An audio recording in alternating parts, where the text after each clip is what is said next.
ever been hung up on an ex or stuck in the past relationship and unable to move on? Well, you're in the right place. Hi, I'm Whitney Cobrin, a dating and relationship expert and love coach. And today I'm going to tell you how you can let go of the past and finally move on. What if they all right? Baby, can we still shine? Tell me that we'll be fine. Always still in love. Hey, what if they all right? Baby, can we still shine? Tell me that we'll be fine. Always still in love. Yeah. What if they all right? Still shine. Tell me that we'll be fine. Always still in love. What if they all right? Baby, can we still shine? Tell me that we'll be fine. Always still in love.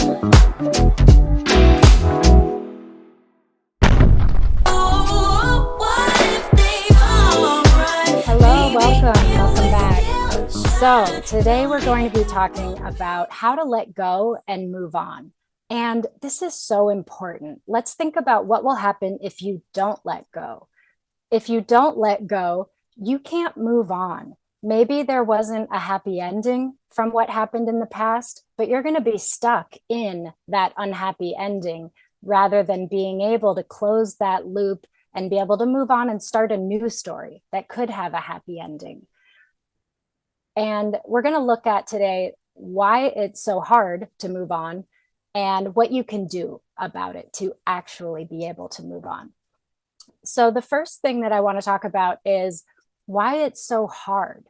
And if you've ever seen this image, I know in my psychology textbooks, it was always in there, but the iceberg, where there's a little tiny tip of iceberg above the water, but a big, huge iceberg underneath the water. Well, that is your mind. And the little tiny tip that is above the water is our conscious mind, what we are aware of, what our conscious decisions are. This is where you make goals and decisions about your life.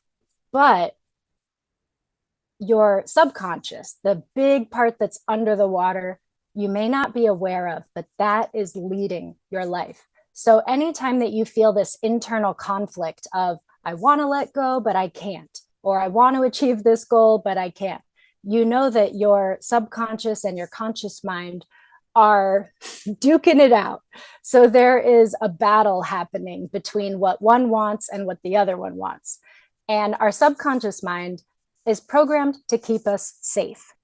That's why it's so hard to reach a challenging goal, because your subconscious mind will think about all the dangers. Well, what if I make a ton of money and then people want things from me? Or what if I make it and lose it? Or what if I try really hard and I fail? All of these fears will hold us back and keep us stuck and keep us in our comfort zone. And it's a very similar thing happening when we are stuck in the past. Our minds, our bodies, we get programmed just like computers, right? I don't know if you realize this, we have created computers in our image. We have a lot of the same defragmenting and processing. So let's think about it like that. When you were with that person or when you were experiencing that past event, it felt good. And you began to be programmed to want that thing, to need that, to enjoy that. Let's just assume it's a person. You're having a hard time getting over an ex. And so you're programmed by being around that person all the time that that's what you want, that is your everything. And then all of a sudden, let's say they're gone and it's over and you just can't move on. It's hard because deep down, you have these feelings that you want to stay attached, that there's hope of getting back together, that maybe this is the best you can ever do. And so the first step to being able to let go and move on is to acknowledge, what are your actual thoughts? What are you actually thinking about this? And you might have very contradictory thoughts of, I'm ready to move on and be with someone else, and I really miss this person and I wish we were still together.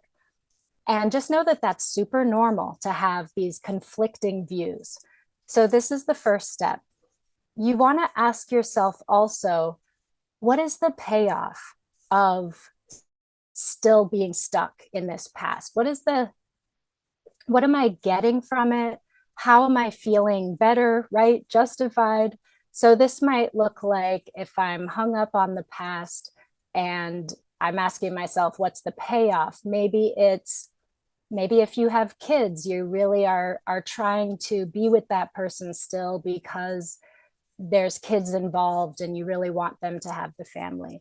Maybe you just have really positive memories, and now in your current life, you're not having those happy, positive memories. So you are still wanting what was in the past. Your payoff, it might be about being right. Maybe you made a decision a long time ago that that is your person, right? You committed to them, you're loyal, and you don't know how to break that commitment. It's just not something that we're taught to do. We're taught to make commitments and keep them. Granted, a lot of people are quite good at breaking their commitments, but some people really struggle with that. And so I want you to go through this process with a lot of compassion for yourself. Don't beat yourself up in this process. That is totally counterproductive. We want to be able to sit with the thoughts and then sit with the feelings. So when you are thinking about this, it might bring up uncomfortable thoughts, negative feelings. You might want to cry, you might get angry. But instead of just going around those or shoving them down or ignoring them or going and relying on your favorite coping mechanism, drinking, smoking, shopping, whatever it is, instead, you want to sit with that emotion. So, sitting with it means that you focus on it, you feel it, you let it give you all that feeling that you really kind of want to ignore. This is the first step, is just sitting with it. And then we can't just let go, right? If you've talked to other people and friends and family, they might just say, well, just let it go, move on, come on, let's go. And it's just not that simple. We need to process it. We need to get through this step. So after you are able to journal and write down all the thoughts around this thing, and then sit with the feelings that come up around that for a while, right?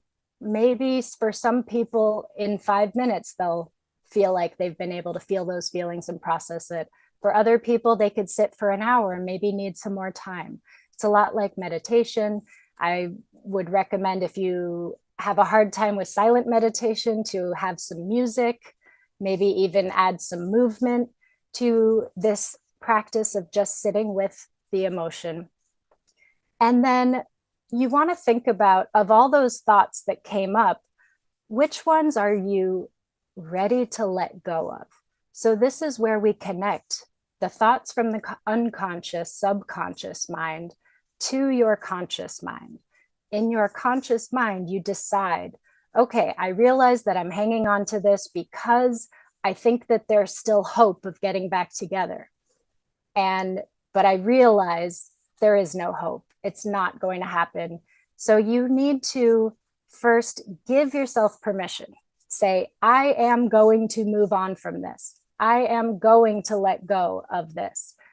If you never make that decision, it's going to stick with you and be really hard. So it's going to be important for you to decide, and no one else can decide this for you.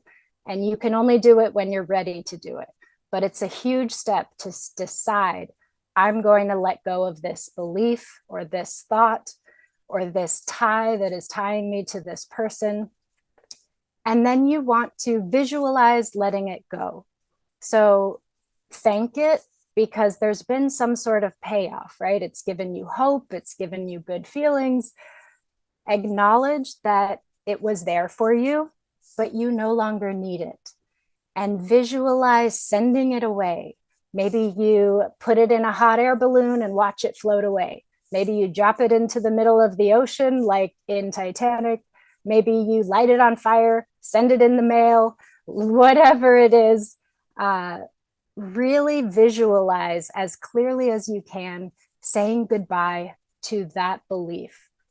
Another thing that you can do to make this more physical is to find an actual object that represents that person. Or maybe you just write on paper and let that paper represent this tie that's keeping you stuck and in the past, and then destroy it, rip it up.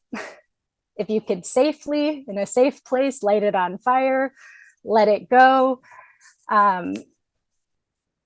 There's a symbolic gesture to this, but it really does help us align what we're conscious of and what we're not conscious of. So we want to acknowledge what the feelings and thoughts are that are keeping us tied to it. Sit with that for a while, feel it, let it fully incubate and fully give you the message that it needs to give you, rather than pushing it down. Even if you have felt this a lot over years or months, it's important that you consciously decide to sit with that and then make a decision that you're ready to let it go, that you're ready to move on, state it out loud, and then visualize sending away this old tie. And then bring your attention to your heart and imagine your heart just coming back together and sealing up and healing. Imagine giving this healing energy to your heart. And when it comes to our energy, where your attention goes, your energy flows. So just imagining and putting your attention on your heart will allow your energy to go to your heart space, and just giving yourself some soothing touch, holding yourself, giving yourself a hug can be very nurturing when you're going through this kind of difficult letting go process. But you want to absorb all of the healing energy that you can, because it depends how you look at this. If you look at it like, oh my gosh, I'm letting something go, I'm so scared, I don't know what's going to happen, I need that, you'll be in this panicky state. And we don't want that. That's not going to be conducive to this healing process. So instead, bring all your attention to healing yourself and feeling good about this, being proud of yourself. You don't want to stay stuck in the past forever. Part of you does, but you know that there are better things out there for you. And in order to move on and create that happy ever after, it's important that we are able to let go, move on. And I'll say something also about forgiveness. Forgiveness is not for the other person, right? If somebody has wronged you, hurt you, left you, broke your heart, whatever they've done, it sticks with us, right? That heartbreak, that anger. But when we can, if we hang on to it, it's like you're taking poison, expecting them to die. You having this stress and this anxiety and this worry about it, even again, if it's not very often in your conscious mind, but it's still in the subconscious mind, you might be dealing with a lot of stress around this and not even realize it. So you want to also be able to forgive in the process of letting go. And forgiveness, again, it's not for the other person. It doesn't matter what they did, how horrific their acts were. If you keep holding on to your anger and resentment, that's only going to be poisoning you. So again, when you're ready, this is part of the process of letting go, is to forgive, to say, I forgive. It's done. It's over. I'm letting it go. And then the next step is to solidify the new going forward and being able to move on. To solidify that, I want you to think of a thought that reinforces what you really want going forward, something that gives you hope. So some of the thoughts that you wrote down in the beginning might have been, I'd really love to be with my ex. They were the best. I'm never going to do any better. So we're letting all of those go, we're sending them away, and you want to replace it with something like, I'm excited for my future, or I know that moving on is the best thing, or I'm ready for my next step. Whatever it is, it should be something that is inspiring to you and reinforces your goals and where you want to go and what you want to do. So I know that this can be a really hard process because we want to hang on to the past. But if you want a new future, if you want to let go, and at some point, it's pretty much always going to be important to let go of something that is keeping you stuck and holding you back. So follow these steps and you'll be able to let go and move on and eventually create your own new happily ever after. All right, I'm not sure if there's something that I should do to end. Okay, 3, 2, 1, and go.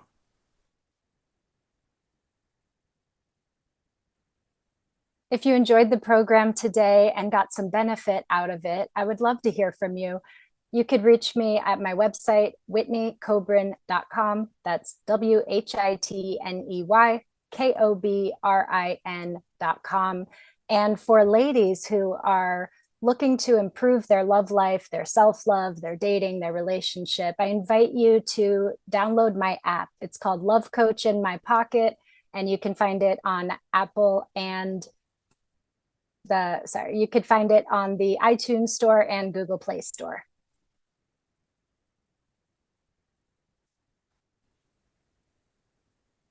All right, 3, 2, 1, and go.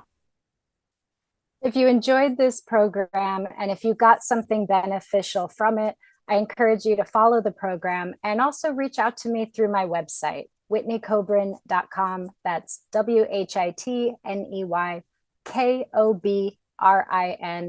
And if you are a lady who is looking for love or looking to improve your self-love or turn your love life around in some way, please download my app. It's Love Coach in My Pocket, and there are courses and community and lots of resources for you there.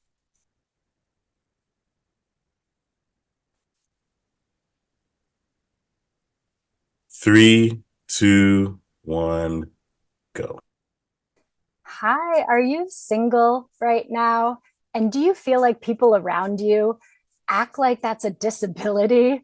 Are you sick of people giving you a hard time about being single when it's actually a choice and you're far better off being single than being in any kind of relationship that is unhealthy or draining of you?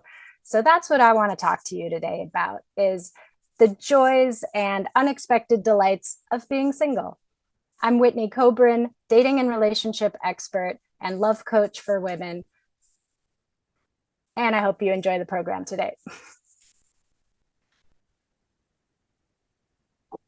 3, 2, 1, go. Are you single and tired of the people around you acting like it's a disability, saying, "Oh, I'm so sorry, you'll find someone soon"? Blah. That's what I want to talk to you today about. I'm Whitney Kobrin, a dating and relationship expert and a love coach for women. And I want to talk about being single by choice and the unexpected delights of being single.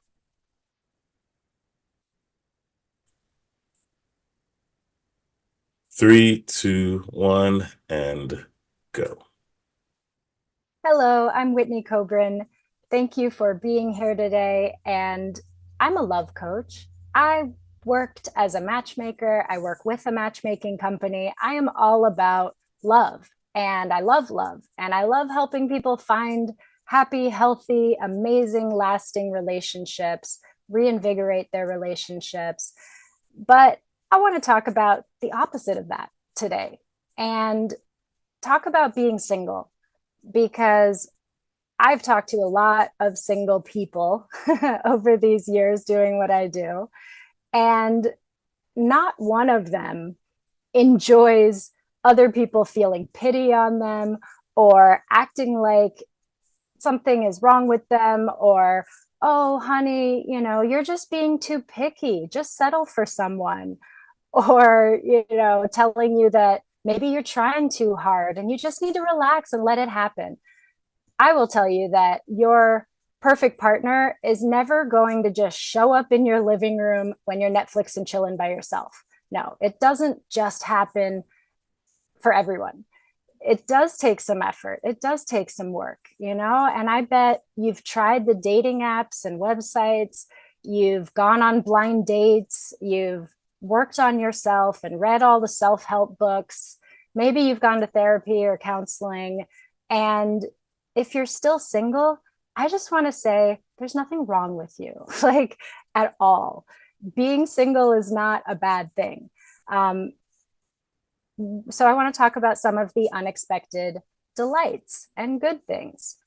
Number one is, if you have ever been in a relationship that is toxic or unhealthy or not fun, then you know that it's far better to be single than to be in a relationship like that. And so I know there's a lot of people out there that would just rather be with somebody than be alone. And they're putting up with a lot, and they're suffering, and they're holding things in. And so when you're single, you don't have to deal with that.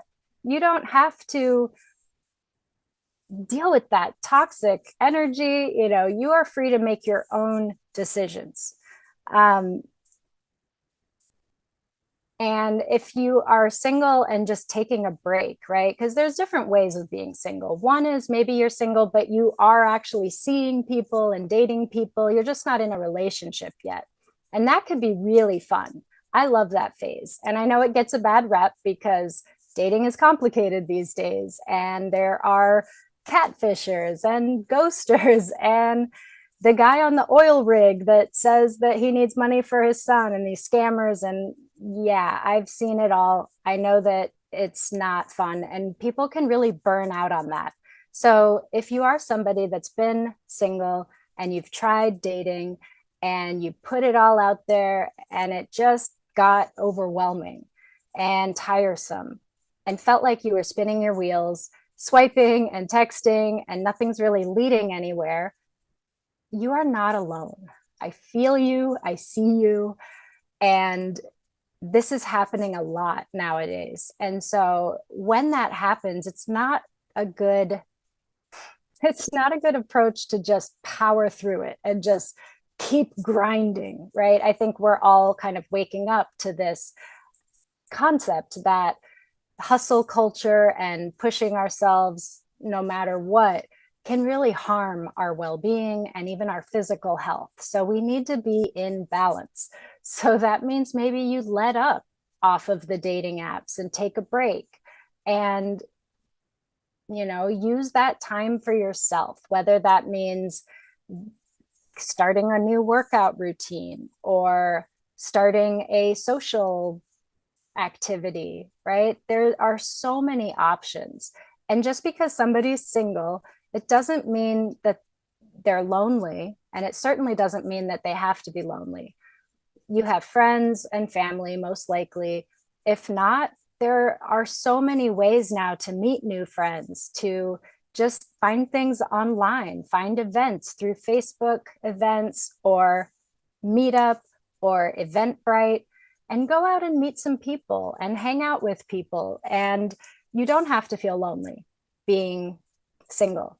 And if you are single and looking, I encourage you to not only go to singles events and like looking for that person.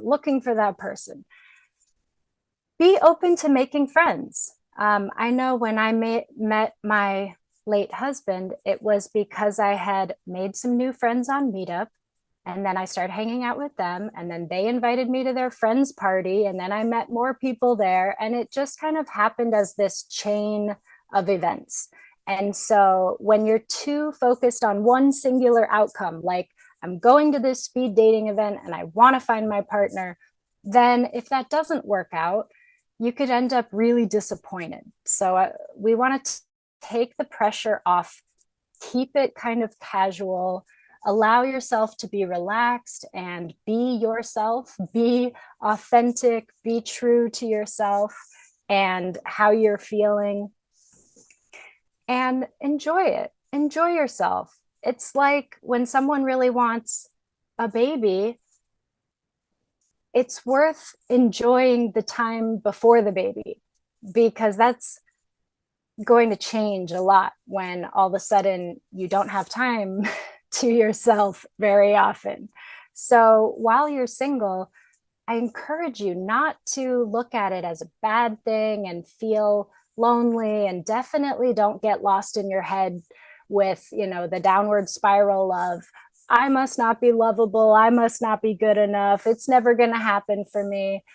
None of that is helpful, and I hope you don't do that. And I hope that if that starts to come out, that you have some sort of tools or practice like self-compassion or meditation or embodiment or movement or something where you can get yourself back into out of that negative spiral. That said, it is very normal to have that yearning for a partner. So if you're capable of having, you know, both of these thoughts in your mind at one time that may be contradictory, that can make you feel very whole and at peace to say, I am content with myself single, and I do want a partner. They could coexist, but it doesn't mean that you're going to be working really hard and desperately chasing after finding a partner. Sometimes when we try too hard, it could be like in baseball, if you hold the bat too tight, you can't hit it properly. Or if you catch a butterfly, right? If you hold it too tightly, you could crush it. So there's always this sweet spot, this balance of being open to the new experiences and wanting to invite a partner in, making eye contact with people, giving your number out if somebody seems interesting.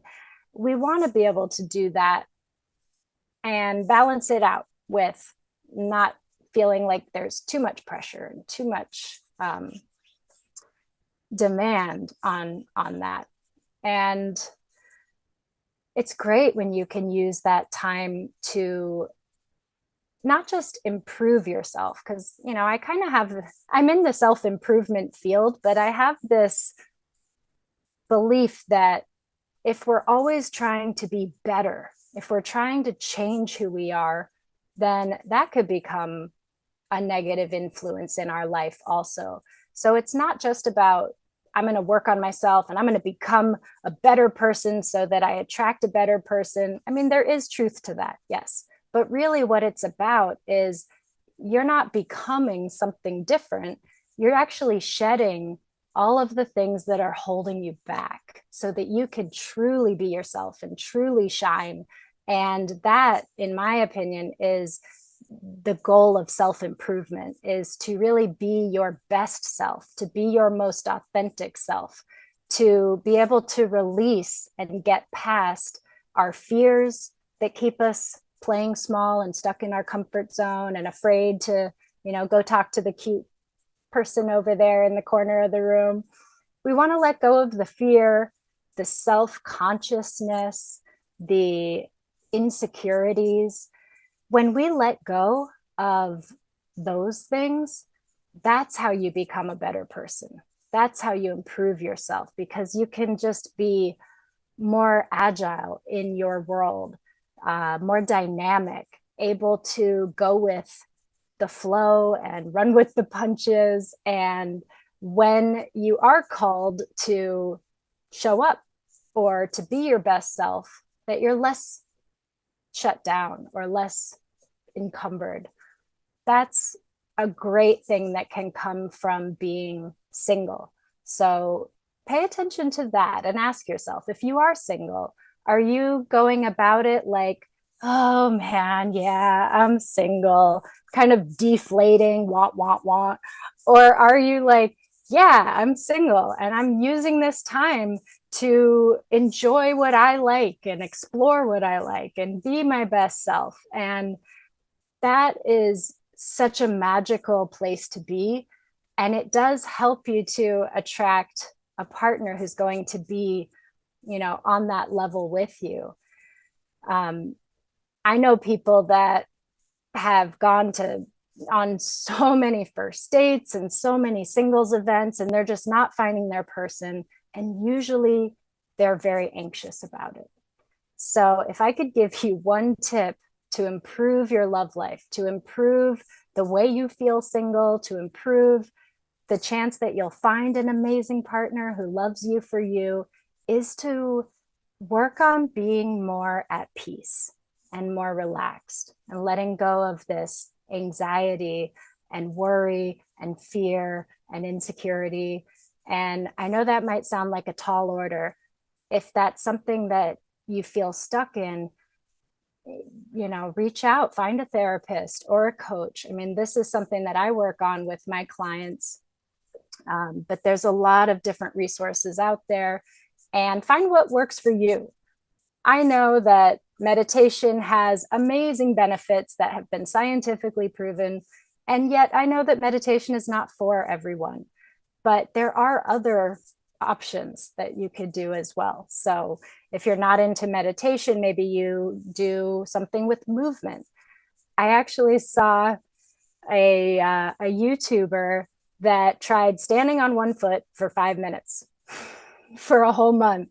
And she thought it was going to be ridiculous, but she actually was someone that couldn't just sit down and meditate and get much benefit from it.